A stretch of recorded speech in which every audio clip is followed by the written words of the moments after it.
All right, hello. Welcome back to Afternoon Drive here on Joppa Radio. My name is Drew Moholland. Hope you're all having a good day. It is ugly out there, rainy, and no sun today whatsoever. I've been watching for it all day. It's not going to come, I don't think. Not a great Tuesday. I guess it slows down the middle of the week for you, but better days ahead, certainly. And at least it's not snow, right? I don't know. Maybe some of you like snow, but it would be bad if it was snow. There you go. My guest, I think, likes the snow. We'll get to him in just a second. My name is Drew Moholland. Don't forget, you can follow the show at Joppa Afternoons on Twitter. That's at Joppa, Joppa Afternoons on Twitter. Hello to everybody streaming at home and watching on the cable, and of course our loyal radio listeners. So, guest already in the house. Let's get right to him. After further ado, I have the hat on. My guest has the blue hair today. Josh Thibeau, how are you, man? I'm all right. How are you? Doing good. Welcome aboard. First time. I've never met you before, so it's good to meet you. Nice to meet you too. So you are a Pentucket student, big-time swimmer for the co-op that is Pentucket, Triton, Georgetown, and Newburyport. Yes. There you go. All right. So you had the big state qualifiers. I hear you're in. You did well, says your athletic director. Yes, I swam the 50 freestyle and the 100 freestyle individually at sectionals this past Sunday, and I was seated 17th in the 50 and 16th in the 100. I swam the 50 and I came in 7th. And then I came in 9th in the 100 freestyle. I qualified for states in the 50, and I had qualified previously for states in the 100 earlier on in the season. And then the relay that we came with, consisting of Henry Bryan, Owen Borch, and Austin Heyer, and myself, swam the 200 freestyle relay and the 400 freestyle relay. We qualified for sectionals in the 400 freestyle relay, but not the 200. Cool. So you're kind of dominating, I guess, what do you call it, singles and team? Is that dominating? Not really. Wouldn't say dominating. Qualifying. This is good. Well, very cool. It's funny. You were walking in. I knew a little bit. Your athletic director Dan Thornton, who I know you know well, said he'll be the one with the blue hair. Yes. What's the? Is that a team thing? Is everybody doing that? So I have been swimming my whole life, and for the past 2 years I've been a lifeguard. Oh, okay. So the combination of just the chlorine from the water and the sun from lifeguarding just killed my hair naturally. Oh, really? So last year I, for Cal sectionals and states, I dyed the back bottom half of my hair blue for Triton, and then this year I just decided I'd go do the whole head, so my whole head's blue. Very cool. Thank you. It gives you a little flare in the water. Yes. Oh, very nice. And I'm sure people that are rooting for you, it's easy to tell who Yes, you are. Right? it is very easy. Does it Yeah. slow you down at all? Well, I wear 2 swim caps.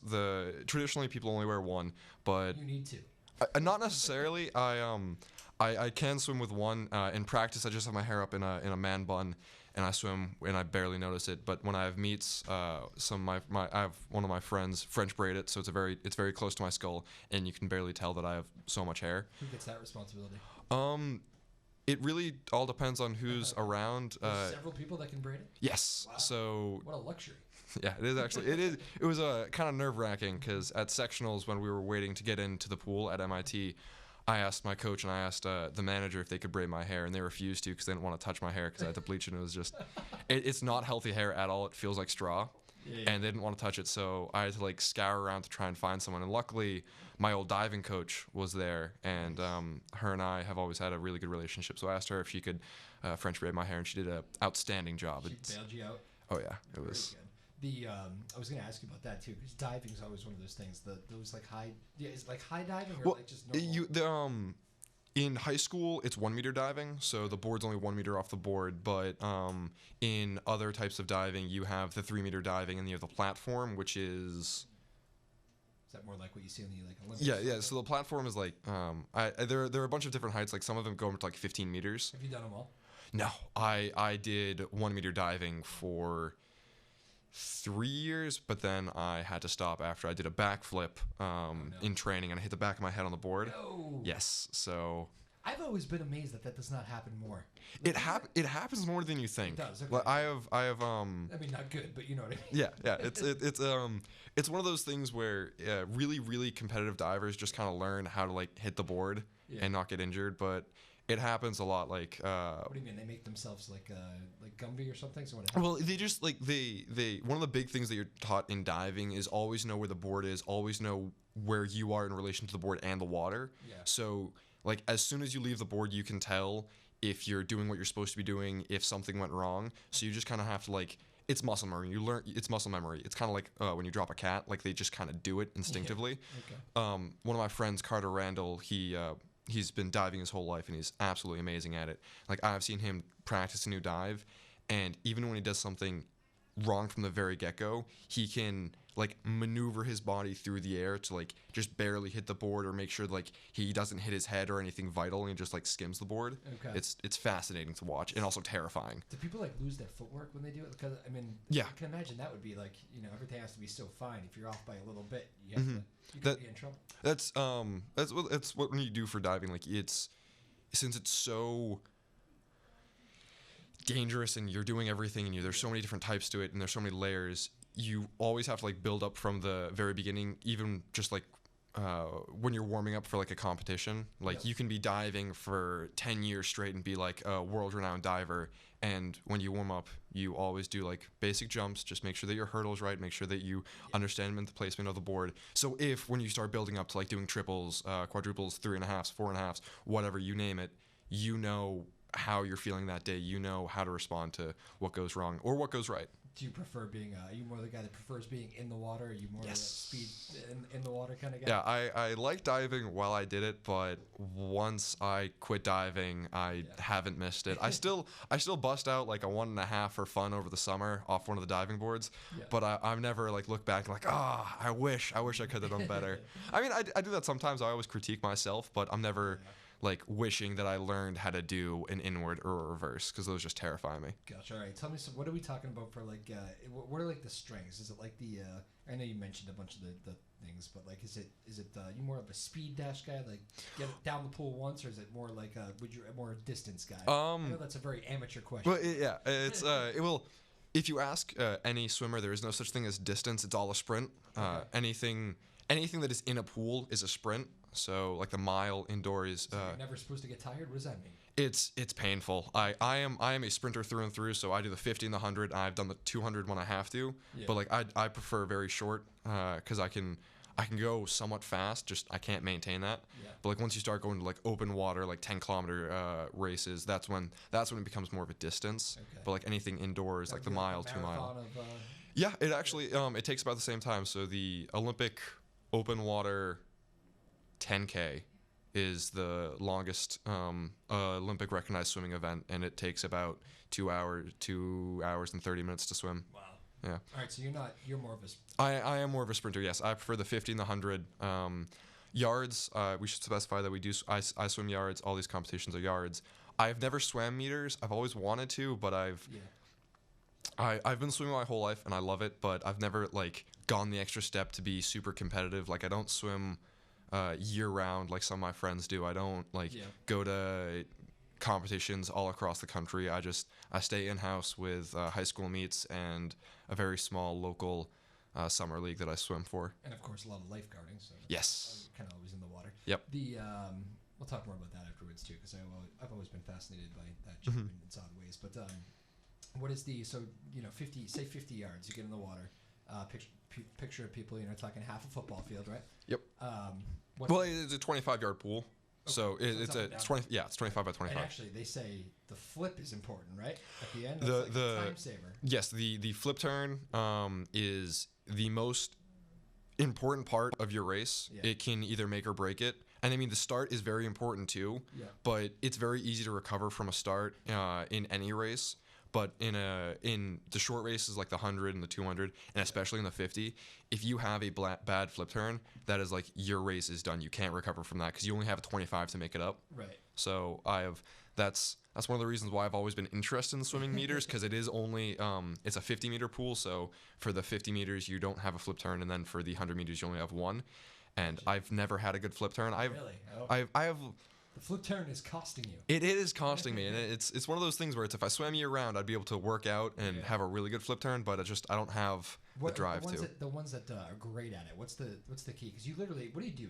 So your final you have the tee at the bottom of the pool, and you're supposed to look at that, and your final stroke before. It's like a tee drawn at the Yes, bottom, right? there's a line so you make sure that you're in the middle of the lane. Yep. So then right before one stroke before you're supposed to finish, you take a final stroke and you bring that stroke over and you kind of flip around the center of your chest. Okay. And then you kind of just like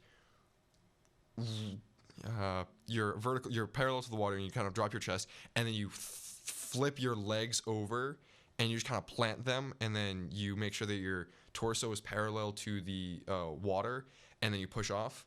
It's really hard to explain. So you gotta get it perfectly. Yep, there are so many small things that you can do wrong. Like if your stroke, when you flip around, if you're too close to the wall, you get a really strong push, but the amount of time that you're on the wall is too long. Yeah. And if you're too far away from the wall, you spend like no time on the wall, but you get no push. So it's like you have to have. There's that sweet spot where you're on the wall for as short as you can, but you also get a really good push off the wall. So it's all over the place. Have you nailed it before? And you're like, that's how it's done. I have had a few flip turns in practice, and I've had a few in races where I'm like I barely touched the wall, but I like was zooming off the wall. Like I was going really fast. But there have also been times like in really big races where I've had terrible flip turns. Yeah. There was one at my old school. My final race, actually, I had a flip turn in the 50 freestyle. It was my final race swimming for that school, and it was terrible. I was way too close to the wall, and it cost me the entire event. I came in fourth, and if I didn't do that, I could have won the event. So I was really frustrated with that. Stub your toe on the wall or something? No, I was literally way too close. Like I pushed off the wall, and by the time I'd pushed off the wall, everyone was already like 2 body lengths ahead of me. Gotcha. So it's not like you're just trying to get close to use all your power and push off. You want to have it so that you can just kind of like. You want to be in far enough in the water where you're still in the water when you push off. Not, I guess. Yeah, you want to be too close to. You don't want to be too close to the wall because it's kind of like when you're like jumping. So like if you like squat down and you put your like butt to the ground and you jump as high as you can. Ooh, that's a good example. Yeah, you're gonna jump really high, but the amount of time it takes for your legs to extend to get off the ground is a lot longer than if you went to like 90 degrees. Yep. Where like you're still getting the same amount of force. It's just the one when your legs are at 90 degrees is gonna go so much faster than when your butt's to the ground. Excellent example. That puts it all in perspective for me. Yes. Well done. Thank you. Now the start. I've always thought that's a very nerve-wracking moment. You're waiting for that. I don't know if is it like a gun or like I don't know. Well, it's traditionally just like a little kind of thing. Okay. So it's the weirdest thing because behind the blocks I'm terrified, regardless of the blocks. You get your feet on your blocks to start, right? Yeah. So the blocks are like little podiums that you stand up on that are angled over the water and they're elevated off the pool deck. So like behind the blocks, like it's a saying where like you're not necessarily on it, so you're just kind of waiting for your event to come up. So say if you're heat 5, like you'll go behind the blocks at like heat 1 just so you're there and you won't miss your event. So behind the blocks, when I'm waiting for my heat to come up, I'm terrified. Even if it's like a small in-house meet that isn't like it's not sectionals, it's not states, it's nothing important. I always get like I'm terrified. But once I step onto the blocks, regardless of how big the meet is or how small, everything goes away. Okay. And then I hear the starter say, "Take your marks." I go down. I hear whatever kind of starting whistle or siren they have, and I'm off to the races. And I don't look back until I'm done, and hopefully I swim better. But sometimes I don't. False starts before? No, I have never ever false started. Wow. There was I credit this to one of my summer league coaches. I think it was 4 or 5 years ago. He had everyone do starts for about 2 hours straight. So when you're doing that, you really learn. Ingrained? Yeah, you get ingrained to your head that like you don't go until someone says go. I have flinched a few times, so that's when like you go down and then you're anticipating the start. You hear a sound and like you kind of like lean forward. And when that happens, the starter like tells everyone to stand up to relax, so everyone gets up. They say take your marks again, and then you go. But that's not a false start. Okay. You have to like leave the blocks for it to be a false start. All right. Somebody like coughs in the crowd. Yep. That has happened. Even in the Olympics, you sometimes see like something will like set the athletes off. Yeah. Huh, interesting. I've always thought it's a very tense moment when everybody's up there and just eager to get in. It's always funny because you have like really really big meets, and you kind of expect that everyone in the audience is a fan of swimming, so they know that you have to be quiet when it starts. But like there were some of the events at sectionals where people were just screaming as the starters were saying, "Take your marks." Yeah. And then to like when they were like, "Stand up, please!" Like everyone, please be quiet for the starts, and then take your marks, and then they go. It's more like a golf swing. Quiet, please. Exactly. And then once the race starts, you can be as loud as you want. Gotcha. You mentioned the tea in the water when you were doing the flip turns. How about in general? Like, I can imagine. I mean, you don't usually see this at like the Olympic level, but I can imagine maybe at some of the even like the high school level, it must happen where like maybe somebody loses their head. Is there any like drifting outside of the lanes? You ever swimming and like somebody's like, this guy's really close to me? Well, there actually is a technique called I forget what it's called, but you're essentially riding the wake of the person swimming next to you. Oh, interesting. Because what lane lines do is they're designed to like break the wake so no one is like going to breathe, and then there's someone from like an outside lane or a middle lane that has like their wake is like crashing over them and like they can't breathe. Gotcha, yeah. So it kind of like breaks the water, but if you're swimming like a longer event like the 500, the 1000 or anything like that, you usually see people like get kind of close to the lane line for the person that's leading them, so they can kind of ride off of their wake, so they're kind of getting pulled along by what the person is doing, because like you know how like waves kind of like they move the water, so if you can angle yourself, you're essentially surfing off the wake that they're generating. Yep.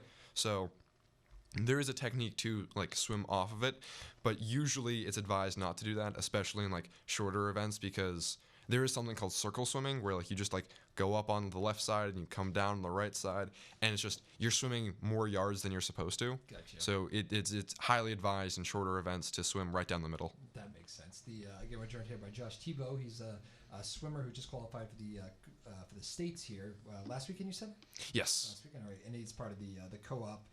He's a Pentucket student, but it's Pentucket, Triton, Georgetown, and Newburyport. Is that weird having all those different schools? Yeah, is it kind of cool meeting all the new people? It is interesting because like I said earlier, I transferred into Pentucket last year from my old school, and I didn't really know anyone at Pentucket. Like I've been living in Newburyport West Newbury, I should say, my whole life, and I hadn't really been to school with any of these people since 5th grade. Yeah. So once when I joined the swim team, it was really nice to just meet a bunch of people. Like, yeah, they were from different schools, but we were seeing each other every single day. Yeah. So it was nice. Yeah. It hasn't been that weird. That must be good. Is it a tight team, or is it just the fact that you guys aren't at the same school doesn't make it a little bit not one of the tighter teams you've ever been a part of? No, it's swimmer. It's this weird phenomenon that I've noticed with swimmers. Like swimmers, for the most part, tend to be very like inclusive and tight with everyone. Yeah, like at my old school, there were there were 3 boys that I swam with, and we made up like the relays, and we were like really really great friends. We were like always hanging out. Yeah. But time passed, they graduated, I moved on, and then I came to Pentucket and I started swimming for Triton, and essentially the exact same thing happened. The relay formed, and like we were all nice and tight, and we were really good friends. And then last year the relay was composed of 3 seniors and myself, and then after they graduated, we had to come up with 3 new swimmers, and then as they joined the relay, we got really tight, and everyone's really nice. Yeah. So it's a good group. It's a really good group, and then it's such a good group that we even have made really good friends with other relays. Wow, well, that's nice. Well, you're all got the same interest after all, right? Oh yeah, kind of makes sense. Mm-hmm. When I looked at you when I walked in here, this is the first time we've met here, Josh and I. I think it's probably an advantage for you. It seems like you have kind of the prototypical swimming body. Am I right? You're a tall guy. And obviously, there's more things that go into like the dimensions needed for swimming. Yeah. The like optimal dimensions for swimmers are very tall, long wingspan, short legs, long my torso isn't as long as it should be. Like I have long. I didn't examine your torso. Yeah, I'm sorry. I'd be concerned if you did. But I'm like about 6'1". My wingspan is about 6'2". So like I'm long. I have a nice wingspan. My legs, if you look at like really really professional swimmers, my legs are a little too long to match my height. I forget exactly what it is, but like Michael Phelps has like the wingspan of someone who's like 7 feet tall, the torso of someone who's 6 feet, and the legs of someone who's 5 feet. Yes. So like he's just all over the place. But so that explains it. Yeah, that explains. Michael Phelps has webbed toes. I remember That's hearing yeah. that. He has like, I was reading an article about it. Like he is like practically genetically engineered to be a swimmer. Like if you like, he has almost the perfect proportions. His lung capacity is amazing. His jawline is like wicked hydrodynamic, and he has webbed toes. So just. Was he like a? Because I'm just thinking about your age. That could have been the age where you were like growing up watching him in the pool and like a hero of yours. Well, he's a hero of mine. I think that what he did for swimming is absolutely amazing. He brought in a new generation of swimmers. He inspired a bunch of people. But I was swimming competitively before I even knew who Michael Phelps was. Right. I've been swimming for as long as I can remember, and I've been swimming competitively since I was 4. So once I was like brought into competitive swimming, I loved it. And then once I found out like who Michael Phelps was, like I looked up to him, and I think the stuff that he's done is absolutely amazing. Yeah. I wish that I could be as good as him, but I accepted that a long time ago that I'd never be as good. So I'll take what I can get. My basketball career is never going to meet LeBron James's career either. We're about the same age, so I've accepted that one myself. Yeah. Again, Josh Thibeau in the house here. A big-time swimmer around here. You said you did some lifeguarding, too. I'm always interested in the lifeguarding thing. Well, first of all, last summer around here, there was like a shortage, wasn't there? I remember hearing that. Like, not so much in Newburyport, but like Massachusetts in general. A lot of communities battling shortages. I didn't hear anything about that. I don't know what it is. It's actually nationwide. I think a lot of places are struggling with lifeguards, but it always seemed to me like a kind of a fun gig. Obviously, a lot of responsibility. But here you go. I take lifeguarding very seriously. I bet you do. So I have had coworkers. I've worked at several different pools. I've had coworkers that do see it as like a fun gig, so they're very laxed. But I've had some very aggressive and uptight coworkers. So I think it's. You're saying some people think it's a day in the sun. Exactly. Some people take it like that, and it's very concerning to work with those people because like when I'm on stand, like I'm watching the entire pool and I'm keeping an eye on everything. But like there'll always be days when like I'm not working and I know the staff members that are, and I'll be like, oh. I'm not thrilled with that stuff. Yes, but I digress. I can't change that. But it is interesting because you do have the people that are very like, these are the rules. There's no swaying. Like you have to follow them. What I say goes. Mm-hmm. And then you also have the people that are just kind of like, all right, I'm gonna sit back, put my legs up, take down the awning, and just kind of tan. Well, I think we'd probably rather have your style around the pool if it were me. Yes. What is have you ever had any close calls? I don't want you to get too specific. I've never had to like directly save anybody. There have been a few times where people that maybe shouldn't necessarily be swimming by themselves have jumped into the pool, so I've hopped in, like just brought them above water and make sure they're okay. Yeah. But I've never had to like use the backboard, use the lifeguard buoy, and I'm very, very thankful that I haven't had to use that yet. What goes into lifeguard training these days? You got CPR and all that? Yep. It's CPR training, first aid training, and water safety training. So you learn all the basic steps of administering CPR. You learn how to clean wounds, bandage them, do a splint, put in a sling, and then you also learn like what are the signs of drowning? What are the pre-developing signs of drowning? How do you respond to that? How do you respond to someone who has maybe a head or neck injury when they're at the bottom of the pool? How do you respond to someone who's floating? There are a whole bunch of scenarios that you have to practice and train for. It's very, very nerve-wracking. I've always thought that would be I know at one point in my life I had like through my school, you had to be certified or took like a health class or something back in the day.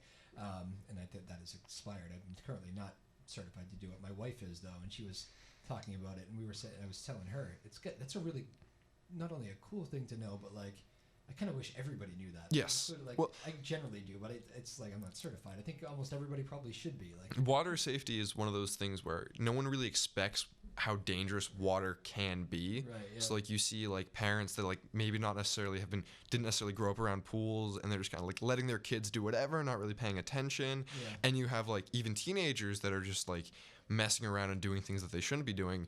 And like water is one of those things where it's like you can't really be relaxed around it. You kind of have to like always be on your guard and always have to like know what's going on, know how you feel. Like you don't want to get cramps while you're swimming. You don't want to like get cramps at the beach or anything like that. And it's you don't even think about that. Right? No, and I think just simply knowing how to swim is very important, because if you take someone that doesn't know how to swim, you drop them in a pool, the odds of them surviving are very low, and I think that's kind of concerning since the world is like what 70% water.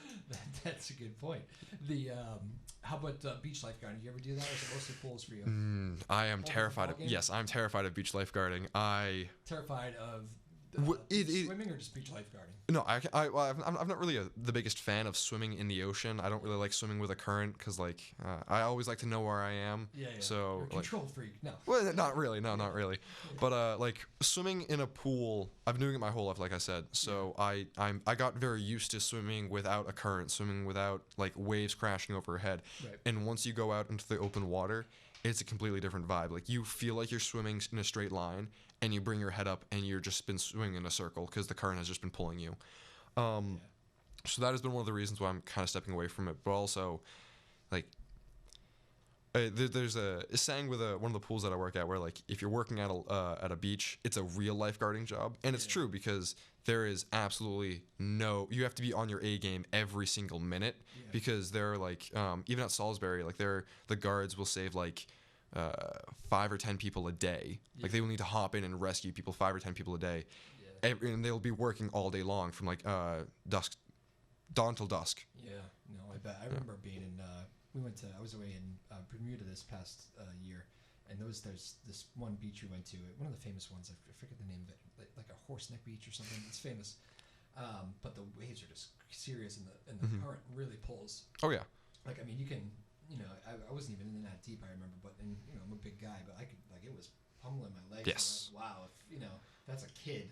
Oh yeah. It's easily swept out there, and those lifeguards, I'm telling you, they like every 10 minutes they're in the water, just running and circling and swimming and kind of getting everybody back in because they don't want you drifting too far out. Oh. I was like, wow, that is a tiring job. They're every 10 minutes in, out, fighting the current. And like I'm in decent shape for swimming, but like the shape you have to be like a beach lifeguard is absolutely insane, and it doesn't help that I have athletic-induced asthma. So like I'd be terrified that like I'll be like trying to rescue someone out like who like drifted out, and like as I'm rescuing them I have an asthma attack. So then one of the other lifeguards has to rescue me and then rescue the other the person that I was trying to save. Yeah. So I'm very content with just being a pool lifeguard. You've had that nightmare already. Yes. That's funny. Again, Josh Thibeau joining us here on Joppa Afternoon Drive.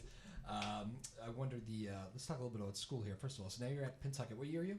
I'm a senior. You're a senior. All yes. Right. Looking at colleges? Yes. How's that process? It's going pretty good. I heard back from 2 of my 2 choices that I'm really looking to. I heard back from Ithaca, which is my top choice. New York, yeah. Yep. And then I also heard back from Marist, which is up there as one of my choices. I'm still waiting to hear back from Chapman and Loyola Marymount.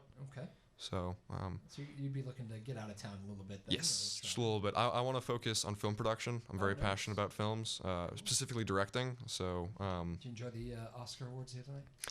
I'm not really a big fan of award shows. Yeah, I feel like they're not really they don't really listen to public opinion that much. Yeah, there you go. And it's more just do they? It's a board, right? Yeah, it's campaigning through their production companies who can appease the board more. Did you see any of those? Have you liked any of those movies though over the last year? I've seen a few movies. I haven't seen as many movies as I want. Like I've these past few months have been very tiring with swimming and college stuff. So I've been like priorities, huh? Yes, I've had priorities, but I've seen a few movies. I saw The Joker in theaters. I saw just did The Joker the other day.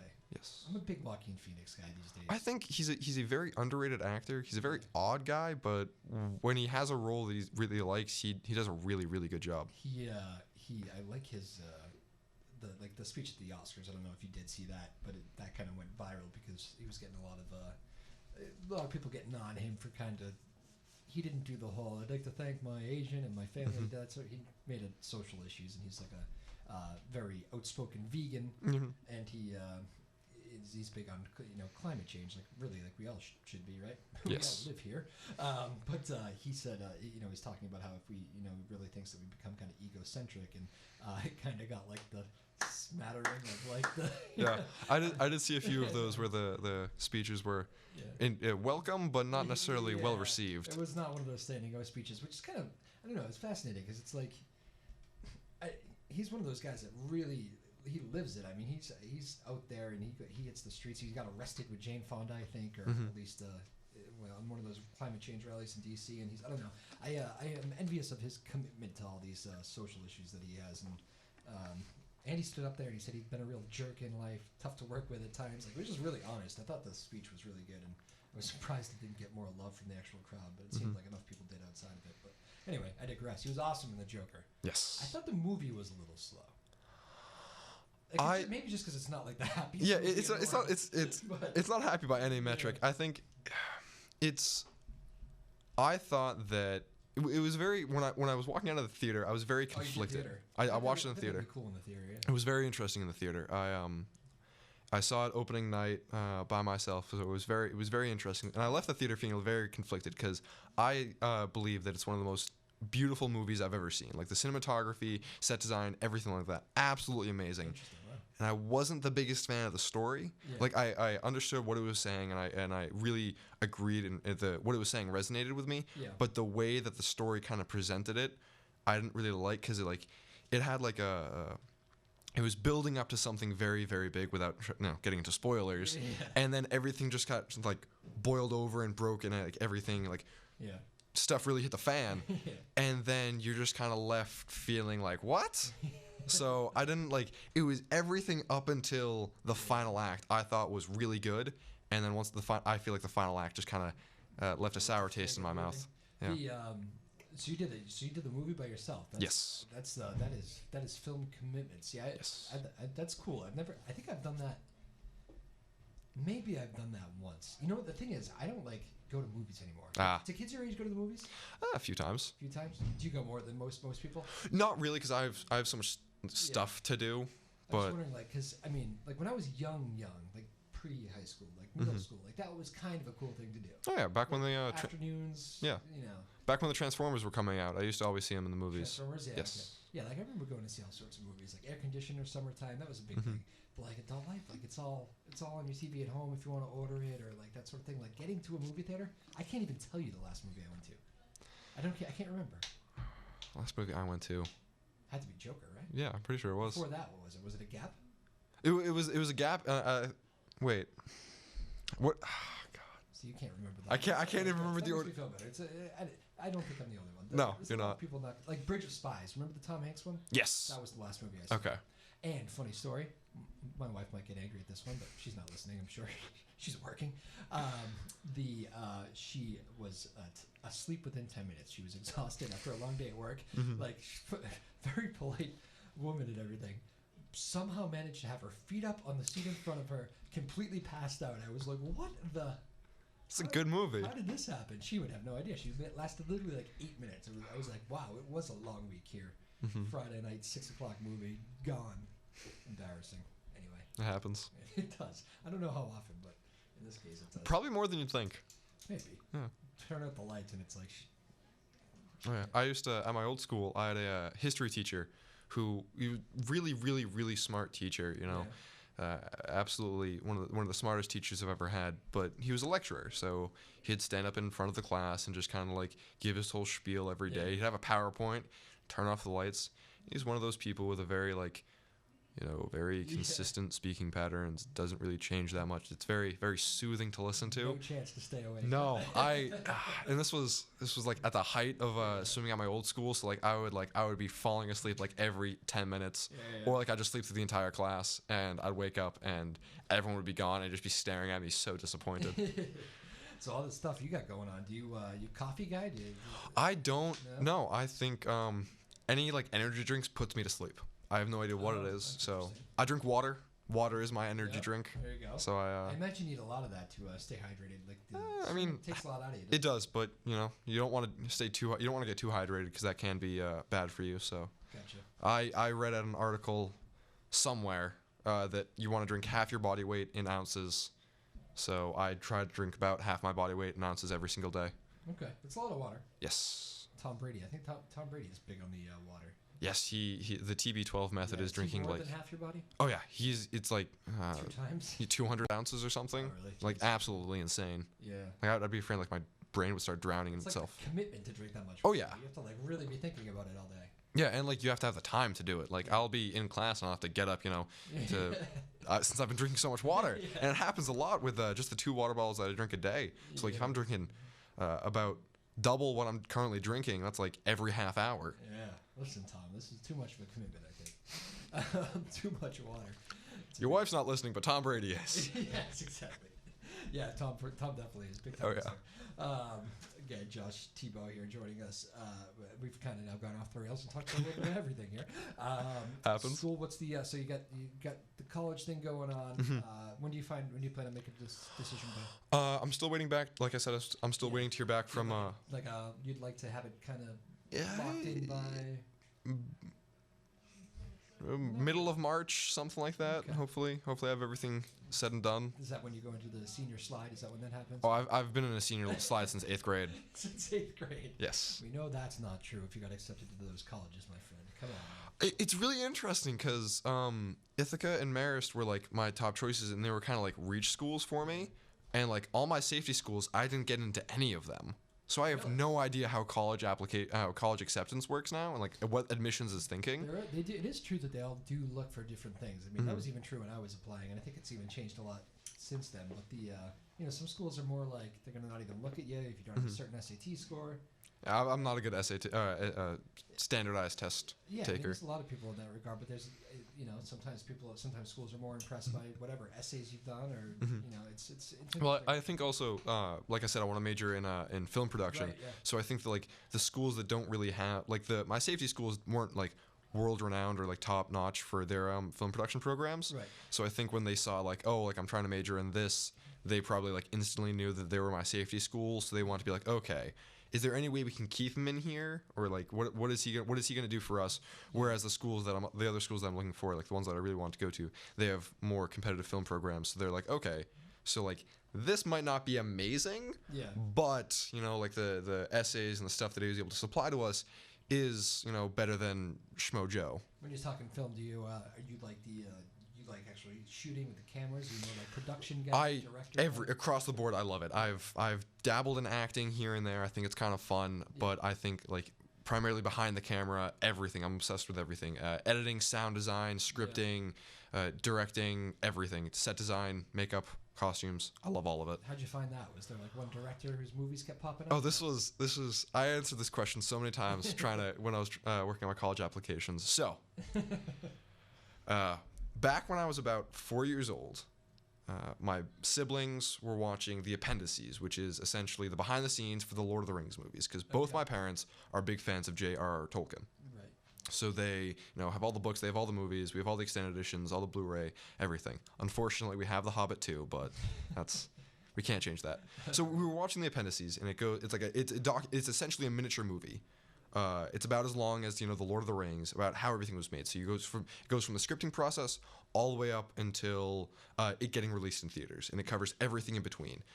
And I remember watching it and just being like, this is the coolest thing ever. They get to tell stories and they get paid to do it. So I remember they'd interview Peter Jackson, and he was just talking about how like he would go into set design, and they'd show him the set that they've built, like the miniature that they've built, and be like looking around like, oh no, like this needs to be bigger, like this is like good, and like change that and improve that. And I thought that like it's his vision for what he's making. Like he has the script and he got everything approved by the company, but now that he has the money and now that he's in charge of everything, like what we got to see was really what he wanted to produce. And I thought that was so cool, because I've always been a big fan of telling stories, and I've always had a really good imagination. Because another side note, I have really bad dyslexia, so I wasn't really able to like read as a kid. I was actually I was at a kindergarten reading level up until 5th grade. Really? Yes. So I was virtually illiterate up until then. Really spoke to you then? Yes, because it was a really good way to like learn about stories without needing to read, and there were visuals, and I've always been a big fan of visuals. And like after watching movies, like I'd like think of like other ways that I could do, like how would I change the ending? What would I do? So I thought it was really interesting, and ever since then, I've always like seen stories in my head like as a movie. They're very cinematic, so it's really fun. And actually, when I transferred back to Pentucket, I took a few video production classes, and I was able to make a few videos. They weren't good, but I was working with what I got. Yeah. There you go. That's cool. That's good. So much fun. Offers that too, because Yes. not every school does. Mm-hmm. It's funny. I have a cousin who's really one of my smarter family members. He's at college now and all grown up and all that stuff. But he battled some dyslexia. I don't think quite like that, but I remember it being a real struggle for him growing up. Is that was that a battle for you? Yes. Yes. It seems like you're completely confident in yourself, or you don't mind talking about it. Oh no, I've been talking about it my whole life. Yeah. So for those that don't know, dyslexia is a reading disability that affects about 50% of the population. Yeah. In some extent, some cases Yeah, are more varies. severe than others. Yeah. Yep, and it's it affects the brain's ability to process information. So you don't see anything wrong, like you don't see B's as D's or anything like that. It's just your brain's ability to connect them, which is the thing that throws it off. Yeah. Like just it's one of my biggest pet peeves is when people have like misconceptions about dyslexia. Yeah. So I'm just gonna clear a few of them up. You don't see anything. It's all like processing. You're like the words don't vibrate. They don't like come off the page and float away. Yeah. There's no like special text to help get rid of it because that's all visual stuff. You can't change a processing thing with visuals because it's not visual. It's all processing. So yeah, I've that's just had to get that off the board. I didn't know all that actually. Well, now you do, and I hope a few other people have learned that stuff too. So I was diagnosed with dyslexia in kindergarten because my 3 older siblings all have dyslexia. The oldest, my oldest brother, he has a really bad case of dyslexia too. But then my other oldest brother and my other older sister don't really have too severe cases, so they were able to stay in the public schooling system. And then my oldest brother, Chris, he had to go to a special school for students with learning-based disabilities called Landmark. Is it tougher for him because I'm guessing it was probably a little longer for them to figure out that? Yep. Yeah. They looking for it with you because you guys are younger and an older brother, but it's tougher to find. My parents had been like working with the public schools trying to figure out like why isn't Chris learning to read, and then the teacher was just kind of like, oh, like some people just don't have like the motivation to read, like people like learn at different speeds. And then I think Chris was in 4th grade and he still couldn't read, and my mom was kind of like, okay, like we got to figure something out, like this isn't normal. So they had him privately diagnosed and he had dyslexia, so they figured out what they had to do. And for him, unfortunately, they had to send him to Landmark, which I mean was probably the best thing that they could do for him, but he wasn't really too jazzed on it. So it's always tough to make that switch. Yep. But for my other 2 siblings who have dyslexia, they wasn't that severe. So since Chris was the oldest, once my parents realized that like Rachel and Ben were having similar things, they had them tested very shortly, and they're like, oh yeah, so they have dyslexia, but it's not too bad. So they just put them on an IEP. They worked with reading specialists, and then they were able to function like normal people. Gotcha. So the I mean, you said you were it's kind of a few grade levels behind. What is the toughest struggle with that? Is it just, I mean, what did you find to be the biggest personal battle with it? It's frustration, or it's primarily just like the social impacts of not being able to read. Like I bounced around a bunch of different schools because my parents were like, okay, we don't want to send Josh to Landmark too because it's just like it's very expensive, and it's a hassle to get in there because it's like it's a process, but it's really worth it. So before I went there, my parents moved me to a bunch of different schools, and one of the big things that like in elementary schools and younger grades is like, oh, have you read this book? Have you like what have you read? What have you read? Because like that's everyone's reading, so they kind of expect you to be able to like read the Harry Potter books at a young age. So going to like new schools and not being able to interact with other kids because I haven't read the same books as them was really really frustrating. And I struggled at it because I'm a very social person. I like talking to people, and when I can't really interact with people because I don't know what they're talking about because I haven't read what they've read, it is very frustrating. So up until 5th grade, I was at a kindergarten reading level, and then from the summer from 4th to 5th grade, my parents were like, okay, you have to go to Landmark. Like you're just not learning to read. So I went to Landmark, and now I can read, not necessarily well, but I can do it when I have to. How do you? What are the? I mean, is it like, do they literally give you tips to work through it? They break English down to its fundamentals. So at Landmark, they do a whole bunch of different processes for what they do. So they break down every single spelling rule. You start with Latin roots, and then you build up to like more complex things. And you learn like what every single letter combination sounds like. You do like it's like the vowel. There's like a vowel circle where it starts off with ah and like goes all the way to like ooh. So you learn everything. Like they work on like mouth movements, so like your mouth can properly speak, which I can't do right now. You do great here. Thank you. Radio interview. But yeah, and then they build it up. They also break down sentences into their very into the bare bones. Like they figure out there's something called expanded kernel sentences. Yeah. And they are, as Landmark likes to put it, the simplest way to compose a sentence. So it's article, adjective, noun, verb, where phrase, when phrase. Yeah. Well, that has been grinded into my head since fifth grade. You say that with such confidence. It's Yep. like you've had to go through that a million times. Oh yeah, a million times. And it really is the simplest way to compose a sentence. So you start off with an article like the, an, or a, two adjectives to describe the noun, what the noun is doing, where the noun is doing something, and when. And then they just build off of that. So you have people that don't know how to read, you have people that don't know how to write, and you give them this formula. So then once they've mastered that formula, you can start like shifting it around. You can put the where phrase first. So then it's starting with the where, the what, the how, and all that stuff. And you really expand off of all of that. And then they take all these like individual sentences and you build into a paragraph, then you build a paragraph into an essay. And the next thing you know, you're going back to public high schools, taking AP classes, and just losing your mind. That's a true story. Right? Yes.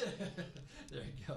So that's how you get there. Yep. You have a better grasp of the English language than I do. Probably not. I'm a news editor. Well, you sound like you do anyway. That's very cool.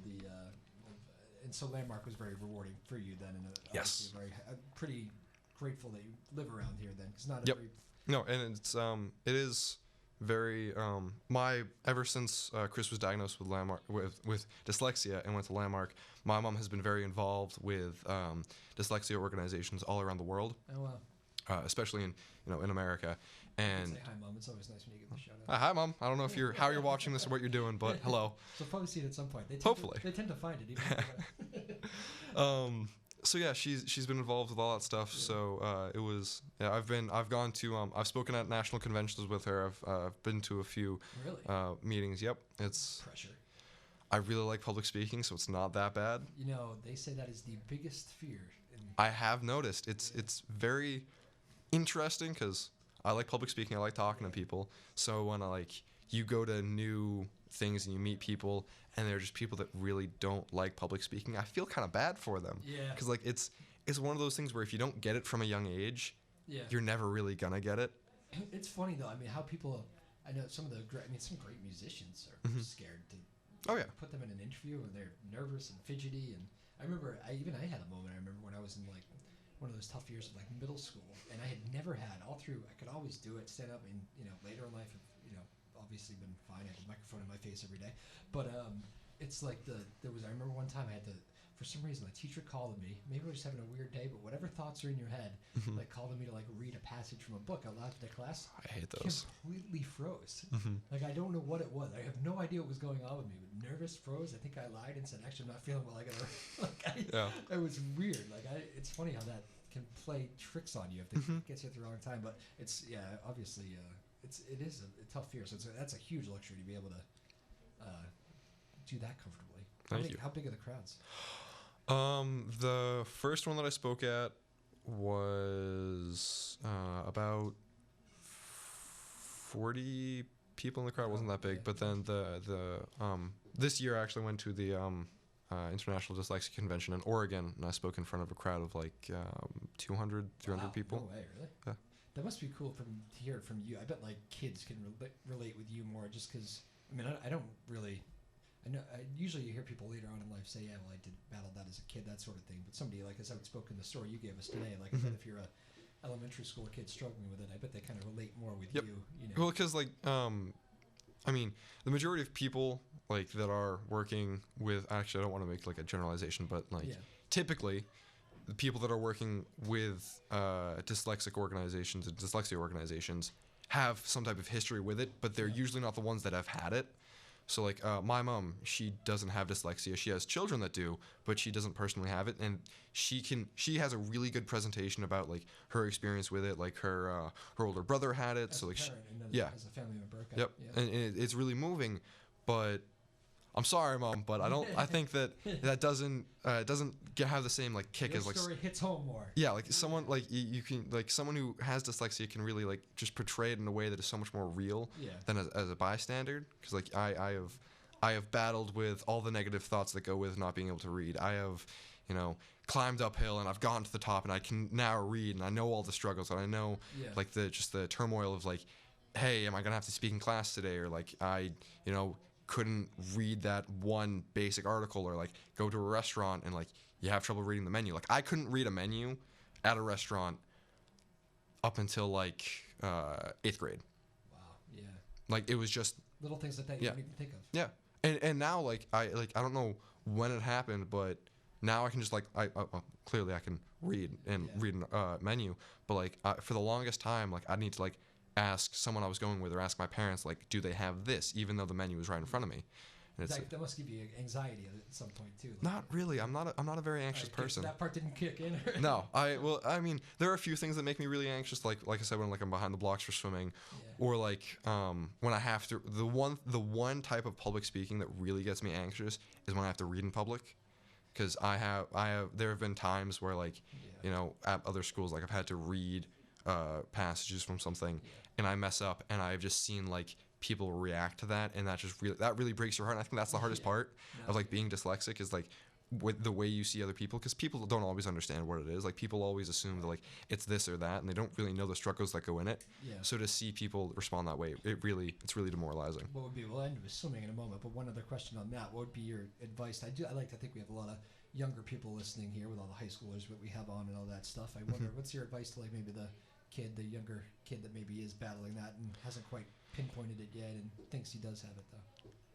If you do end up having dyslexia, work as hard as you can to learn how to read. You really have to want to do it. If you're not really, if everything isn't, if you don't put everything into it, it's going to be really hard to do. And if you can put everything, it's going to be so much easier. And it is going to be difficult, but once you get going, it's easier and easier and easier. And I have to say the hardest part is starting. But starting now, even if it feels too late, starting now is better than never starting at all. So you're happy you caught it at a young Yes, age. I'm very fortunate that my parents had the experience to do what they did, and I feel for the people that have never been diagnosed. And actually, in Oregon, when I was done speaking, someone came up to me. It's like, do you think someone should learn how to read when they're going off to college? And my heart just sank, because it's like, you're going off to college and like you don't know how to read. Like that's just like, I don't feel bad for them. Well, I do feel bad for them, but it's more of like the how did this happen? How could, like, without getting like too political, like how could the American education system let someone go for so long without knowing how to read? That's just completely unacceptable. Well, you obviously become a very well-spoken man here on this show. That's very eloquently speaking about all that. I appreciate you getting into that, because it's some serious issues that I think you probably helped a lot of people with if they caught that at the right time. So thank you for going in that direction, Josh. First of course. Want to do some rapid fire? Sometimes we like to. Go for it. All right. You're not supposed to like think. First instinct on these questions, right? Okay. Favorite sport other than swimming? Probably track. Favorite movie? Favorite movie? Still probably gonna have to be Lord of the Rings: Return of the King. Really? Yes. All right. Near and dear to my heart. Favorite actor? Favorite actor?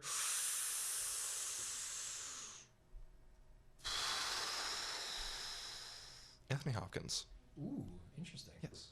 Didn't see that one coming. It's kind of past his prime, but I prime. mean, some of the stuff that he did was. What movie in particular rings a bell there? Silence of the Lambs Yeah, really gets me. I'm not a big fan of scary movies. I'm not either, and those are really good for some reason. And they're really good. It's so scary. Oh, it's so good. He plays like I think he was like, that might be the first real scary movie I actually watched. Actually, now that I think about it, like that original one, and I remember just being mesmerized. Oh yeah, he's amazing with what he can do. I saw he was up for that. I haven't seen it yet, but that Two Popes, is it? Yes, Two Popes. I've seen a bunch of stuff on Netflix and I really want to watch it, but I just haven't had time to. It's really good. Really good, so all right. Alrighty. All right, Lily says watch it. There we go.